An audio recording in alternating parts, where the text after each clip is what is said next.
Oke, terima kasih banyak. Dengan siapa? Coba perkenalkan diri. Ya, saya Ilham Utomo Santoso, biasa dipanggil Tommy, dari jurusan Kehutanan, dari program studi Kehutanan, Fakultas Pertanian Universitas Mataram.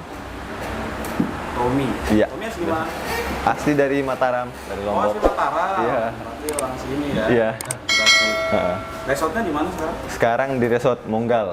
Oh, resort Monggal. Berarti nginep. Nginep. Gimana Barengan. suasana di sana? Ya, lumayan asik sih orang-orangnya juga, jadi kita agak happy lah di sana. Asik ya orang-orang resort ya. Ya, alhamdulillah. Ini ada tanya-tanya sedikit lah kita tentang Tommy gitu. Kenapa sih masuk ke Fakultas Kehutanan gitu? Nggak yang lain gitu? Apa motivasinya? Awal mulanya karena ngelihat kondisi hutan lah. Sekarang kita lihat di Indonesia makin lama makin kesini ya semakin berkurang lah keluasannya. Terus juga dengar-dengar kalau hutan itu peranannya penting gitu buat keberlangsungan hidup manusia. Kalau dibiarin rusak itu kan nantinya tentunya banyak bencana lah yang akan datang, banyak penyakit lah inilah. Jadi pentingnya hutan itu yang bikin kayaknya harus nih masuk ke sini, pengen berperan lah untuk menjaga hutan itu supaya nanti bisa meningkatkan peluang untuk keberlangsungan hidup manusia tuh bisa lebih baik gitulah ke depannya. Itu sih, karena juga ada dorongan dari orang-orang terdekat juga merekomendasikan ke sini. Orang tua gimana orang tua? Orang tua juga justru mendukung sih. Apakah nggak ada keluarga dari kehutanan gitu? Siapa, apa orang tua, kerabat atau saudara? Kerabat sih ada beberapa, cuman Di kehutanan. agak nyerempet lah kerjaannya di bidang-bidang kehutanan gitu, ada beberapa gitu. Jadi Langsung termotivasi gitu ya. Ya. Contohnya kalau di Lombok apa gitu? Wah, ini saya harus kesini banget nih, harus kehutanan nih. Karena melihat hutan Lombok gini. kebetulan karena orang tua kadang suka ini kan kayak penyuluhan gitu ke masyarakat di sesaut sana. Jadi Orang tua penyuluhan? kadang juga ikut ngebantu di sana, kegiatan penyuluhan untuk masyarakat sana, untuk memfasilitasi masyarakat sana lah. Jadi dari sana dapat gambaran bahwa sebenarnya kita tuh penting gitu untuk memberdayakan orang sana. Cuman karena orang-orang sana nggak tahu harus gimana, jadi itulah dari situlah saya termotivasi buat ini supaya nanti bisa bantu orang-orang sana lah ke depannya. Berarti cocoknya untuk jadi penyuluh ya? Semoga aja kesana. Iya, semoga aja jadi penyuluh gitu. Karena tugasnya penyuluh gitu. Sosialisasi ke penyuluh, sosialisasi ke masyarakat yang tidak tahu tentang kehutanan seperti apa, kan disosialisasikan gitu. Karena banyak juga yang nggak tahu gitu.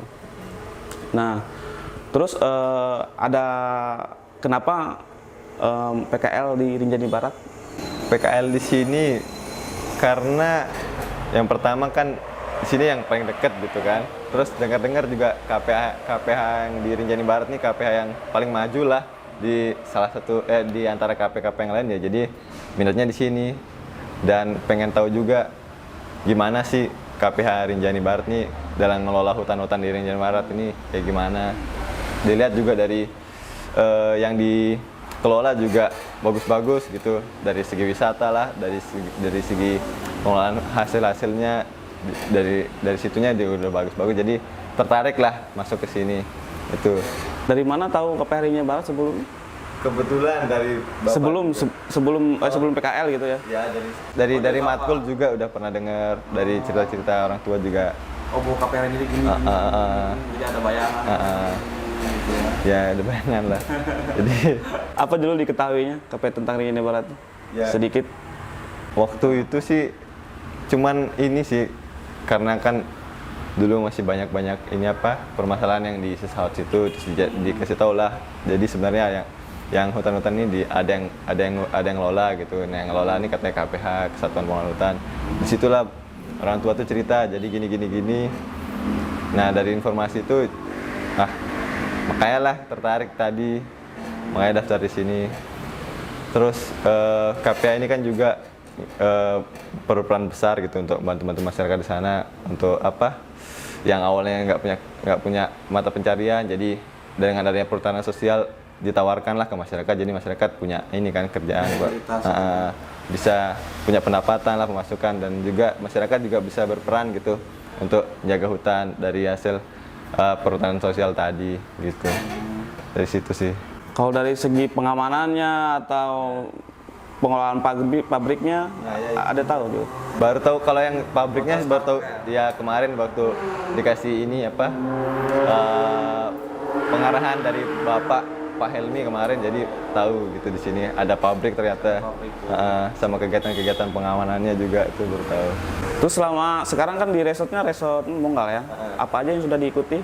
Kemarin kita baru aja ngerincik di sana, ngerincik petani yang punya garapan di sana, kita bantu kita ngerincik di sana. Gimana suasananya rincik di sana?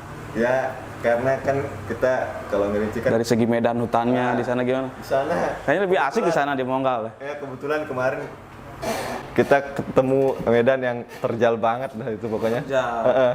Capek lah itu ke sana pokoknya. Tapi menurut saya yang udah telusuri ya di wilayah Rinjani Barat itu wilayah yang medannya enak dan bisa motor gitu. Itu resort Monggal. Iya. Kemarin juga kebetulan pakai motor sih. Cuman saking terjal jalannya motornya hampir ini juga hampir mogok. Kamu ini beruntung di sana. Enak sekali itu. Jadi bisa pakai motor gitu. Tapi kalau yang resort lain itu bisa kita jalan rincik gitu. Tapi di sana kemarin bisa motor ya? Misalkan ke wilayah ini sedikit jalan pakai motor, paling jalannya sedikit.